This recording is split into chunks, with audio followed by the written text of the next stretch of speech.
Hello guys, രാവിലെ തന്നെ മീനൊക്കെ വെട്ടി വൃത്തിയാക്കി വെച്ച് കുളിച്ചൊരുങ്ങി വന്ന് ഒരു ഫർദായി വലിച്ചേറ്റിയിട്ട് ഇച്ചാപ്പിനെ സ്കൂളിലോട്ടാക്കാൻ പോവാണ്. കൂടെ എൻ്റെ വേതാളക്കുഞ്ഞും ഉണ്ട്. അപ്പോൾ പോകുന്നതിന് മുമ്പ് നെയ്സിനും മുടി എല്ലാം സെറ്റപ്പാക്കി ഇറങ്ങാൻ നിന്നപ്പോൾ ഇച്ചാപ്പി മടിച്ച് എൻ്റെ അടുത്ത് ചോദിച്ചു ഒരു പെൻസിൽ തരുവാന്ന്. അവൻ അത്രയും മടിക്കാൻ കാരണം വേറൊന്നുമല്ല, 2 ദിവസമായുള്ള അവൻ്റെ പുതിയ പെൻസിൽ കൊടുത്തു വിട്ടിട്ട് അതിപ്പോൾ കാണുന്നില്ല.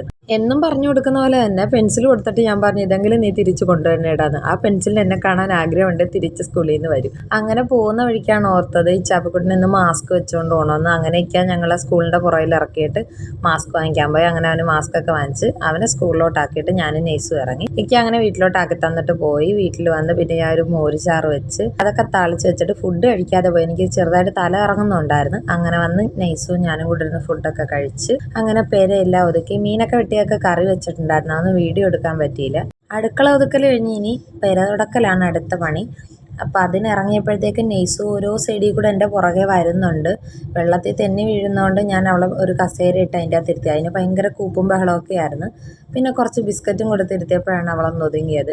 അതിൻ്റെ ഇടയ്ക്ക് ഞാൻ ബാക്കിയുള്ള എല്ലാം പോയി തൂത്തൊതുക്കി. ഞാൻ ഓരോ സൈഡ് ഒതുക്കുമ്പോൾ ഓരോ സൈഡ് നെയ്സ് ഇളക്കിക്കൊണ്ട് വരുന്നുണ്ട്. വീട് ഫുള്ള് തുടച്ച് കഴിയുമ്പോൾ ഞാൻ ഒന്നും കൂടെ തൂക്കലുണ്ട്.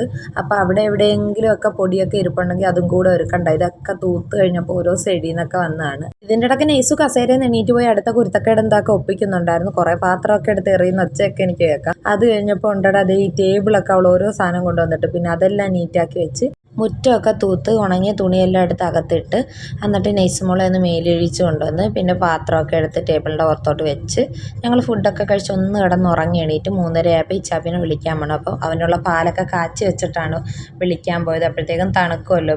അങ്ങനെ പിന്നെ ഇച്ചാപ്പിക്കുട്ടൻ മേലെല്ലാം കഴുകി വന്ന് ചായയെല്ലാം കുടിച്ച് മദ്രസയിലോട്ട് പോകാൻ ഒരുങ്ങി ഇറങ്ങി. കുറച്ച് ദൂരമുണ്ട് നമുക്കിപ്പോൾ താമസിക്കുന്ന വീട്ടിൽ നിന്ന് മദ്രസയിൽ പോകാൻ. അങ്ങനെ അവനെ കൊണ്ടാക്കി തിരിച്ച് വിളിച്ചുകൊണ്ടും വന്ന് പിന്നെ ദിക്റൊക്കെ ചൊല്ലി മദ്രസയിലൊക്കെ അവനെ പഠിപ്പിച്ച് സ്കൂളിൽ എന്ത് പഠിപ്പിച്ചൊക്കെ നോട്ടിലെല്ലാം വായിപ്പിച്ച് പിന്നെ കുറേയൊക്കെ ഞാൻ റഫ് നോട്ടിൽ എഴുതിപ്പിക്കും. അത് എഴുതിപ്പിക്കുന്ന നേരത്തിന് ഇച്ചാപ്പിനെ ഓരോ മുഖമെല്ലാം കാണിച്ച് അവൾ ചിരിപ്പിക്കുവാണ് എഴുതാതിരിക്കാൻ.